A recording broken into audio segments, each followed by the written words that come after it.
Hello दोस्तों, आप सभी का स्वागत है मेरे यूट्यूब चैनल में। आज की कहानी है तुम मेरा जुनून हो, भाग 74। सना को मोहित पर गुस्सा आ रहा था। जैस्मिन ने जो सच सना को बताया, उस हिसाब से मोहित की सोच सच में बेकार थी। एक लड़की के मन की दुर्दशा वो कैसे नहीं समझ पाया। जैस्मिन, जो उस रात के बाद हर पल एक गिल्ट में थी, उसने उस पल के बाद हर समय में खुद को अपराधी माना, जबकि उसकी कोई गलती नहीं थी। फिर भी मोहित ने उसके साथ ऐसा क्यों किया? जैस्मिन, सना और शैली तीनों ही मोहित के सच से अनजान थे। मोहित के पॉइंट व्यू से तो किसी ने भी कभी सोचा ही नहीं, जानना तो दूर था। काफी समय रोने के बाद जब जैस्मिन रोना बंद कर चुकी थी और उसके दिल का बोझ थोड़ा कम हो गया, तब सना ने जैस्मिन से कहा, जैस्मिन, हम है ना तुम्हारे साथ, तुम परेशान मत हो। मोहित भाई को मैं समझाऊंगी, मैं बात करूंगी उनसे। नहीं, तुम कोई बात नहीं करोगी सना। मैं नहीं चाहती कि अब मैं मोहित की जिंदगी में वापस जाऊं। मैंने उनका दिल तोड़ा है। मैं जानती हूँ वो प्यार करते थे मुझसे और बहुत प्यार करते थे। मैं उन पर सवाल खड़ा करके उन्हें गलत नहीं साबित करना चाहती। बहुत प्यार करती हूँ मैं मोहित से, लेकिन अब इसी प्यार की खातिर मैं मोहित से नहीं मिलना चाहती। बस वो जहाँ भी रहे खुश रहे। जैस्मिन ने सना की तरफ देखकर कहा। तभी शैली ने जैस्मिन का हाथ पकड़ते हुए उससे कहा, लेकिन जैस्मिन, वो तुम्हें गलत कैसे समझ सकते हैं? तुम्हें बात करनी ही होगी। मोहित सर को जवाब तो देना ही होगा। जैस्मिन ने सना और शैली की बात सुनी और सर हिलाया और कहा, नहीं प्लीज, मेरी बात सुनो, मेरी बात को समझो। मैं अब अपनी जिंदगी अकेली जीना चाहती हूँ और फिर तुम दोनों हो ना मेरे साथ देने के लिए। तुम दोनों ने मुझसे प्रॉमिस किया है। मैं नहीं चाहती कि मेरी वजह से मेरे मोहित की जिंदगी खराब हो जाए। बेहतर होगा अब वो मुझे भूल जाए। एक कैरेक्टरलेस लड़की के साथ कौन रहना चाहता है, और उन्हें तो यही लगता है। मैं अब उनके सामने जाकर अपने और उनके जख्मों को कुदेरना नहीं चाहती। इतना कहते हुए जैस्मिन रो पड़ी। उसे रोता देख सना ने तुरंत कहा, ठीक है, हम नहीं बात करेंगे, किसी से कुछ नहीं कहेंगे, लेकिन प्लीज तुम रोना बंद करो और चलो तुम पानी पी लो, तुम्हें अच्छा लगेगा। शैली जल्दी से पानी लेकर आई। सना ने जैस्मिन को अपने हाथों से पानी पिलाया। जैस्मिन हल्के से मुस्कुरा दी और फिर उसने उन दोनों की तरफ देखते हुए कहा, थैंक यू गाइस, तुम्हारा साथ पाकर मैं बहुत स्ट्रांग फील कर रही हूँ। जैस्मिन की बातें सुनकर सना और शैली मुस्कुरा दी। वहीं दूसरी तरफ प्रिया अपने घर पहुंच चुकी थी। वो जब घर के बाहर थी तभी उसकी मुलाकात एक लड़के से हुई। ये लड़का बचपन से ही उसके पीछे पड़ा हुआ था। उसने प्रिया को देखते ही उससे बातचीत शुरू कर दी, लेकिन प्रिया उससे बात नहीं करना चाहती थी। प्रिया ने गुस्से में उसे खुद से दूर रहने के लिए कहा और फिर घर के अंदर आ गई। अंदर उसकी माँ और उसकी बहन दोनों ने उसका स्वागत लड़ाई करके किया। प्रिया की बहन पैसों के पीछे लालची थी और उसकी माँ भी। वो दोनों मिलकर प्रिया के ऊपर जोर दे रही थी। प्रिया गुस्से में अपने कमरे में चली गई और उसने तेजी से दरवाजा बंद कर दिया। प्रिया की बहन छोटी ने गुस्से से अपनी माँ को और भड़काया तो उसकी माँ ने प्रिया को ताने सुनाने शुरू कर दिए। बंद कमरे में प्रिया की आंखों में आंसू आ गए थे। दूसरी तरफ जैस्मिन, सना और शैली तीनों आपस में बातें कर रही थी। जैस्मिन हल्की हल्की स्माइल दे रही थी। वो अब अपनी सहेलियों को दुखी नहीं करना चाहती थी, इसीलिए उसने अब रोना बंद कर दिया था। बल्कि वो तीनों अब हंसी मजाक कर रही थी। कुछ देर बातें करने के बाद जैस्मिन ने उन दोनों को देखते हुए कहा, गाइस, मुझे भूख लगी है, मैं तुम दोनों के लिए भी कुछ बना लेती हूँ। जैस्मिन वहां से हटना चाहती थी ताकि उसे जबरदस्ती हंसना न पड़े। जैस्मिन की बात सुनने के बाद शैली ने सर हिला दिया लेकिन सना ने अपनी कलाई में बंधे रिस्ट वॉच में टाइम देखा और कहा, नहीं जैस्मिन, रहने दो। मुझे लगता है अब मुझे निकलना चाहिए। काफ़ी रात हो गई है और करीम भी आ गया होगा ना। ओह हाँ, आई एम सॉरी सना, मेरी वजह से तुम लेट हो गई। जैस्मिन ने सर हिलाया और उदास होकर कहा। सना ने उसके सर पर प्यार से टपली मारी और कहा, यू आर मैड जैस्मिन, हम दोस्त हैं।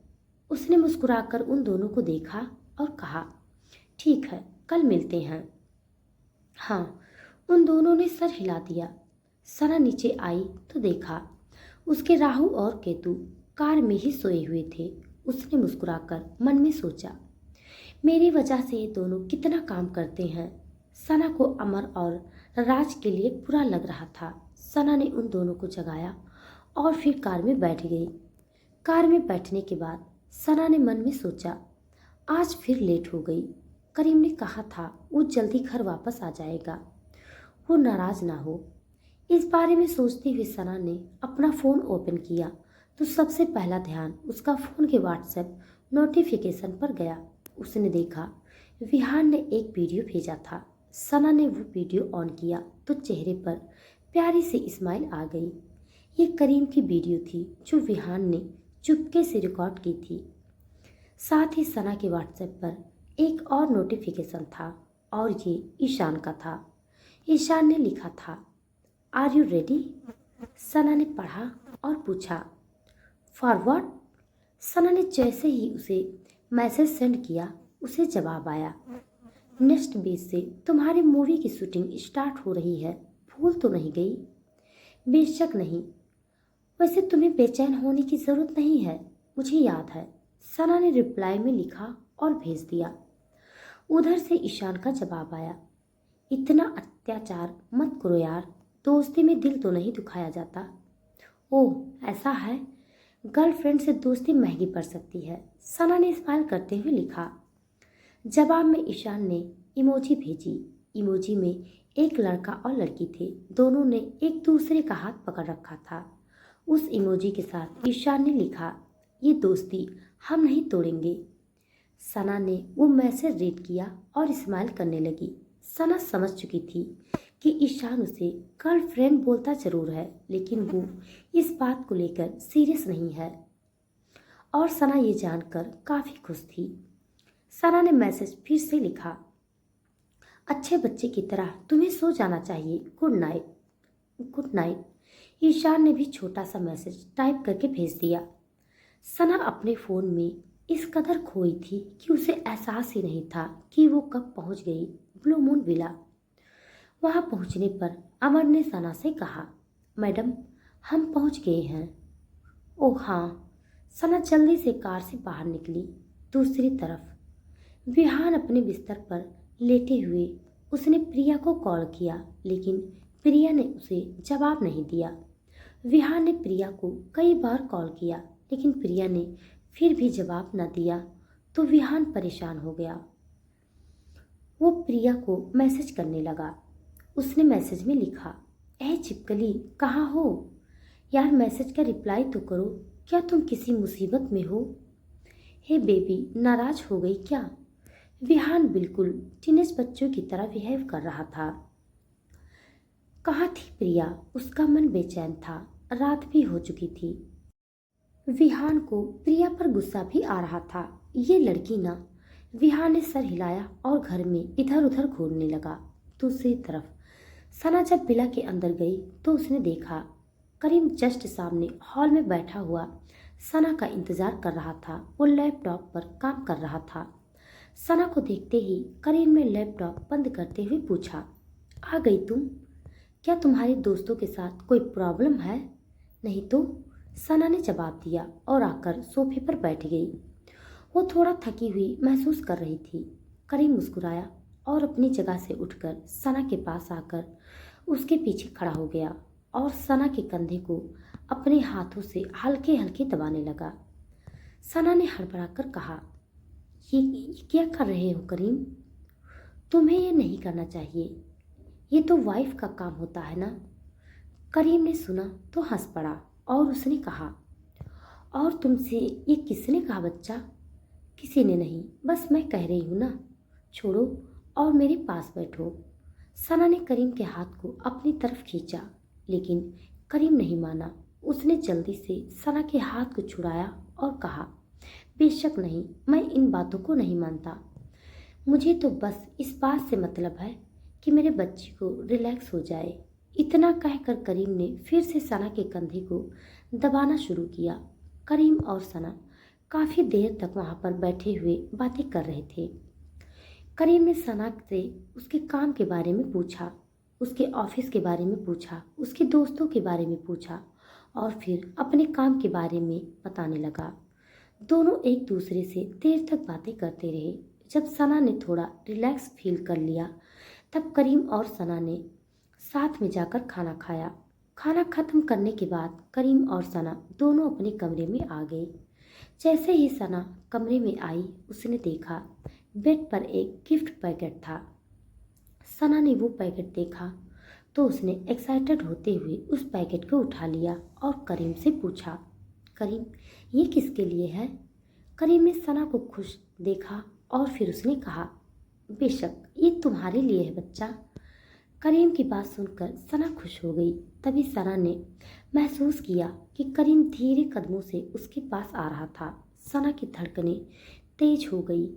करीम सना के थोड़ा और करीब आया और उसने सना के कान के पास आकर धीरे से उसे कहा, मैं चाहता हूँ आज की रात तुम इसे पहनो मेरे लिए। करीम की सेडेक्टिव वॉइस सुनकर सना को अपने अंदर हलचल महसूस हुई। उसने धीरे से अपनी बढ़ती सांसों को रोकते हुए पूछा, क्या है इसमें? सवाल सुनकर करीम मुस्कुरा दिया और धीरे से सना के और करीब आकर उसके होठों पर अपनी उंगलियों को फिराते हुए प्यार से सेलेक्टिव टोन में उसने कहा, खुद देख लो। करीम की बात सुनकर सना ने सर हिलाया और उस पैकेट को खोला। उस पैकेट में ब्लैक कलर का ट्रांसपेरेंट हाफ शोल्डर का घुटनों तक का नाइटी था। सना ने उसे देखा तो उसकी गाल लाल हो गई। करीम ने सना की तरफ देखा और वो मुस्कुरा रहा था। सना और करीम एक दूसरे के साथ प्यार से एक दूसरे को देख रहे थे, लेकिन सना अकवर्ड भी थी। उसने करीम से कई बार जिद की कि वो ये ट्रांसपेरेंट नाइटी नहीं पहनना चाहती थी, लेकिन करीम आज काफ़ी अच्छे और रोमांटिक मूड में था। उसने सना की बात नहीं मानी और उसने कहा, प्लीज़ बच्चा मेरे लिए पहन लो, मैं चाहता हूँ मैं तुम्हें इन कपड़ों में देखूँ। करीम के कई बार रिक्वेस्ट करने के बाद से सना ने मुश्किल से सर हिलाया और वहाँ से वॉशरूम में चली गई। कुछ देर बाद जब सना वॉशरूम से बाहर आई तो करीम की नज़रें सना के ऊपर से हट ही नहीं रही थी। उसकी ट्रांसपेरेंट नाइटी में सब कुछ रिवील हो रहा था, जो सना अपने हाथों से छुपाने की कोशिश कर रही थी। करीम खोया हुआ सा सना को देख रहा था। कुछ देर बाद करीम खुद सना के पास गया और उसने सना के हाथों को हल्के से पकड़कर अपनी तरफ घुमाया। सना ने अपनी नज़रों को नीचे किए हुए उसे शर्मा रही थी। करीम उसके करीब जाकर उसने प्यार से सना को अपनी बाहों की गिरफ्त में ले लिया और उसके कान में उसने कहा, you are so sexy my wifey. Karim की सेडेक्टिव वॉइस सुनकर सना का दिल जोर से धड़कने लगा। करीम ने सना को खुद से दूर किया और उसने सना को अपनी प्यार भरी नज़रों से देखा।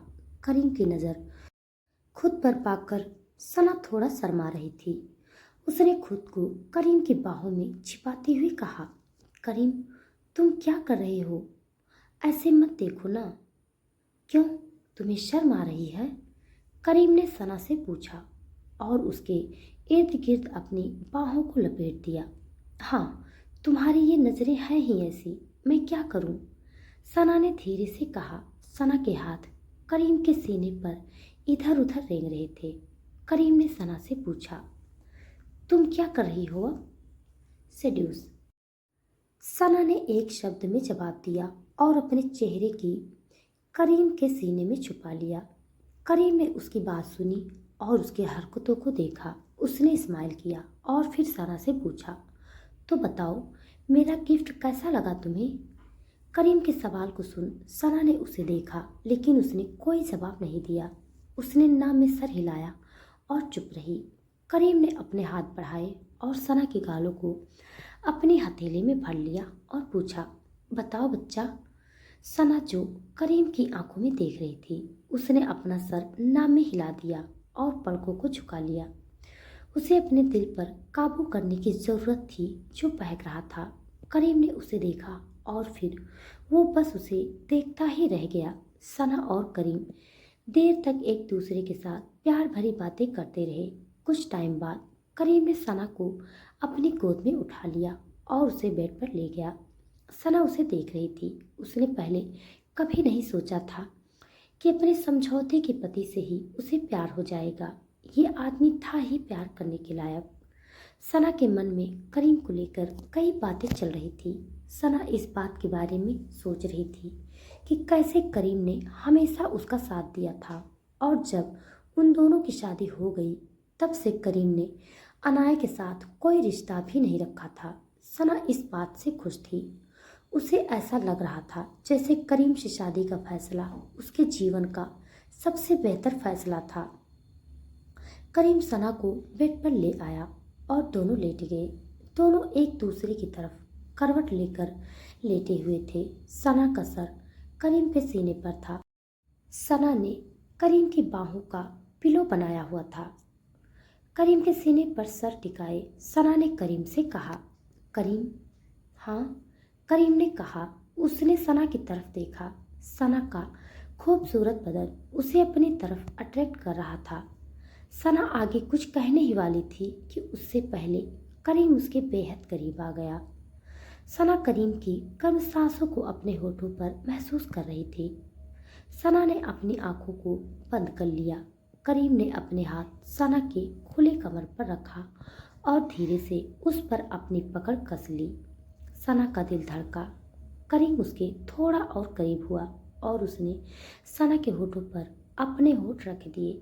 करीम और सना देर रात तक एक दूसरे से प्यार करते रहे। अगली सुबह सना और शैली वापस से अपने काम पर आ चुके थे और जैस्मिन फ्लैट पर ही थी। सना और शैली ने पूरे दिन अपने ऑफिस में काम किया। उन दोनों ने कुछ वर्कर्स की मदद से अपने केबिन का डेकोरेशन करवाया और उसे रहने लायक बना दिया। कीर्ति और उसकी असिस्टेंट रुचि को ये बात बिल्कुल पसंद नहीं आई थी। रुचि ने कीर्ति को भड़काते हुए कहा, देखा कीर्ति, रवीश सर ने कैसे इस लड़की को मनमानी करने का अधिकार दे रखा है। यहाँ पर कोई दूसरा एक्टर या एक्ट्रेस है जिसने अपनी मर्जी से केबिन का डेकोरेशन बदला हो। मुझे लगता है इस लड़की का और रवीश के बीच कुछ तो चक्कर चल रहा है। रुचि की बात सुनकर कीर्ति ने गुस्से से कहा, कोई बात नहीं, मैं इस लड़की को ज्यादा हवा में उड़ने ही नहीं दूंगी। तुम चिंता मत करो, बस देखती जाओ मैं क्या करती हूँ। सना और शैली इस बात से अनजान थी कि यहाँ पर उनके दुश्मन पैदा हो चुके थे। इस बात से अनजान शैली ने सना से कहा, सना, आज से 3 दिन बाद ही तुम्हें लॉन्च कर दिया जाएगा। तुम्हें बस थोड़ा प्रैक्टिस करने की ज़रूरत है। हाँ, तुम सही कह रही हो। आपस में बात करते हुए दोनों वहाँ से रेड कारपेट की तरफ बढ़ गई। सना रेड कारपेट पर चलने की प्रैक्टिस करने लगी। सना नर्वस हो रही थी। अभी यहाँ सिवाय शैली के कोई नहीं था, लेकिन सना फिर भी नर्वस थी। शैली बार बार उसे प्रैक्टिस करने में मदद कर रही थी। शैली सना की मदद कर ही रही थी कि उसका फ़ोन बजा। उसने फ़ोन रिसीव किया तो उधर से हर्ष की आवाज़ आई, मैं बोल रहा हूँ। जंगली छछूंदर, हाँ बोलो, शैली ने तपाक से कहा। उसके मुंह से ये सुनकर सना ने उसकी तरफ देखा। शैली ने स्माइल कर दिया। तभी फोन के दूसरे साइड से चिढ़ते हुए हर्ष ने कहा, मिस लाउड स्पीकर, इतना चिल्लाने की जरूरत नहीं है। मैं कहता हूँ तुम मुझे कैफे स्टार में आकर मिलो। हमें जल्द से जल्द इस मामले से निकलना होगा। सो अगर तुम्हें शादी करनी है तो आओ और मिलो। शैली ने उसकी बात सुनी और कहा, कितने बजे? 7 बजे के बाद, हर्ष ने जवाब दिया। ओके, शैली ने सर हिला दिया। उसने मन ही मन हर्ष को बातें सुनाई और सना को देख मुस्कुरा दी। तभी सना ने मजाक करते हुए पूछा, ये जंगली छछूंदर कौन है? तुमने इस बारे में मुझे कुछ बताया नहीं। शैली ने सना के सवाल को सुना तो हंसते हुए कहा, मुझे नहीं लगता तुम सुन पाओगी। क्यों, इसमें ऐसा क्या है? सना ने सवाल किया। वो दोनों साथ चलते हुए बाहर आ गई। शाम के 6 बज चुके थे। शैली ने उसके सवाल को सुनकर हंसते हुए सर हिलाया और कहा, मिस्टर कपूर के बड़े भाई मिस्टर हर्षराज कपूर है जंगली छछूंदर। वाट? सना की आंखें हैरानी से फैल गई। शैली जोर से हंस पड़ी। सना ने मुंह बनाकर उसे देखा और कहा, अरे ये तो गलत बात है यार, तुम मेरे भाई साहब को ऐसा कैसे बोल सकती हो? सना ने मुंह बनाया और फिर 1 सेकंड बाद दोनों हंसने लगी। और फिर सना ने कहा, मुझे लगता है हर्ष बाई के साथ तुम्हारी जोड़ी कुछ ज़्यादा ही जमने वाली है। क्या तुमने सच में ऐसा लगता है? वो जंगली छछूंदर मुझे जरा भी पसंद नहीं करता। शैली ने मुंह बनाकर कहा।